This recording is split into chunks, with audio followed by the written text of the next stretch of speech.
Hello everyone, this is Bertina Amy here and welcome to my channel.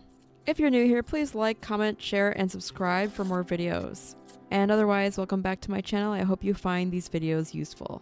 So it's that time where back to school items are now in stores, and if you yourself are a student or you have children that are students, this would be a great video for you. In this video, I show how you can use scrap tissue paper and create a cool design from two different patterns. And this is what I happen to have on hand. I just take them and I go ahead and tear them up by hand. Then I'm gonna go ahead and take this Mod Podge with matte finish and use that to randomly place the different shaped pieces all around the folder. And I'm trying to do my best to alternate the different patterns from solid to a pattern. And for this folder, I'm actually purposefully going ahead and letting the tissue paper overlap the actual folder itself. And the reason why I'm doing that is because I do want the whole design to go completely all the way to the edge, and it will later get folded and be Mod Podged over to the other side once it's dry. So when you're doing this, make sure you're also putting Mod Podge on top of the actual tissue paper as well. You want it underneath and on top. It'll help make sure it adheres to the folder itself. Now, to be honest, I had a totally different idea in mind for this first folder design idea, but by the time I was done and let it dry, I actually really liked the way it turned out. So I decided to make this a first design, and then you'll see what the second one is like. If you've seen my short, then you've already seen it. Now, if you enjoy DIYs and crafts as much as I do, and you want to be able to do things with scrap things that you have at home, I have at least 5 ideas coming out about how to decorate folders to make them a little bit more interesting rather than plain and solid. If you don't happen to have Mod Podge at home, you can use Elmer's glue and do sort of a 1-to-1 ratio with water and Elmer's glue and make your own Mod Podge that way. The idea I have behind this series of videos is to ensure that anyone watching can actually create their own designs for folders using scrap stuff they have lying around at home. I happen to love decoupaging tissue paper onto stuff, and I love the texture after the fact as well, so the sensory feeling of this textured folder once it's completed is just awesome, and I absolutely love how it turns out. Now, if you don't have any tissue paper lying around and you really like this project concept, you are of course welcome to run over to Dollar Tree and pick up a pack. I believe they now sell them in like packs of 2 different styles, one solid, one patterned one at least. They might even throw in more in there, but if you have some lying around, I really didn't expect this to turn out as well as it did, and so I'm making this my idea number 1. So once you're done covering up your folder with the tissue paper, go ahead and give it time to dry, which may take a few hours.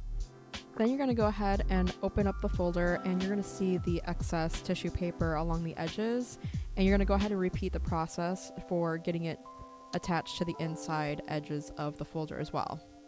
But before I started that process, I went ahead and took my hole punch and re-punched out those holes, because once you start covering up the backside, it's going to be hard to figure out exactly where those holes are, and I wanted to be able to do it while I could still see it very easily.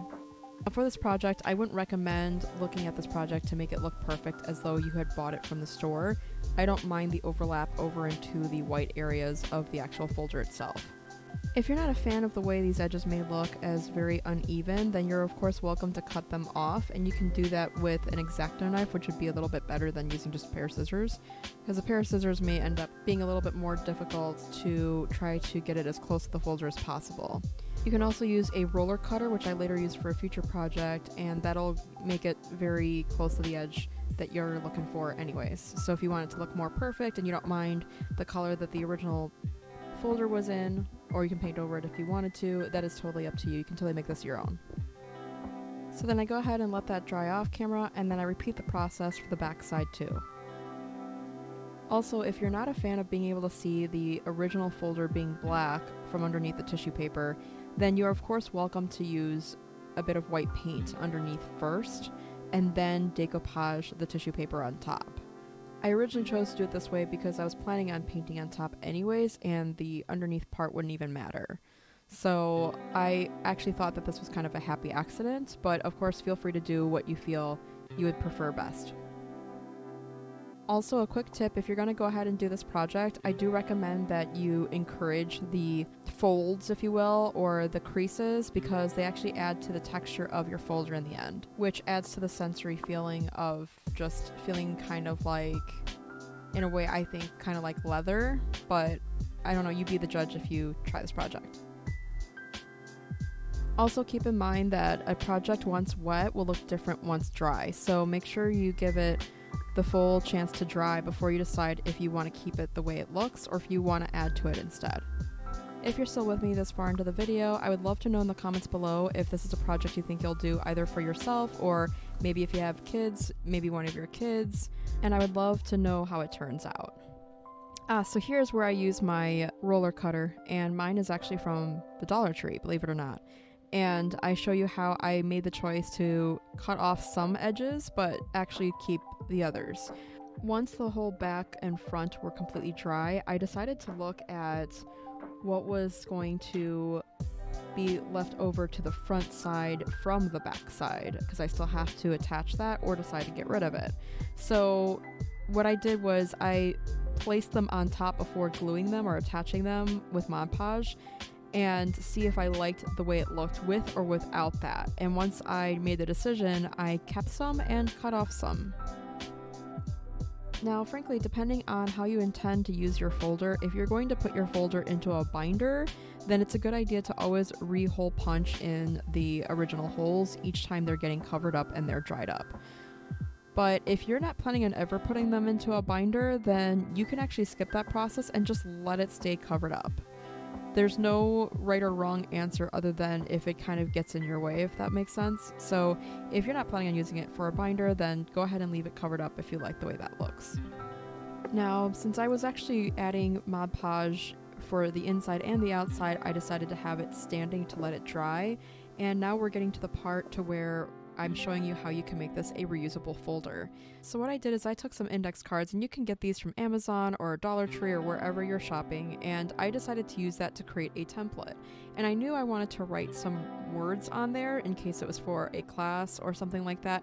So I wanted to cut out a curvy design. Now I don't have one of those curved punches or whatever, so I had to do this by hand, and I tried to make it as even as possible. So I started out with making a template first, and then I just kept folding the actual note card until all edges basically were exactly the same as best as I could, and then I used that as my template to trace over a new note card and use that to be my actual writing area for the class or whatever.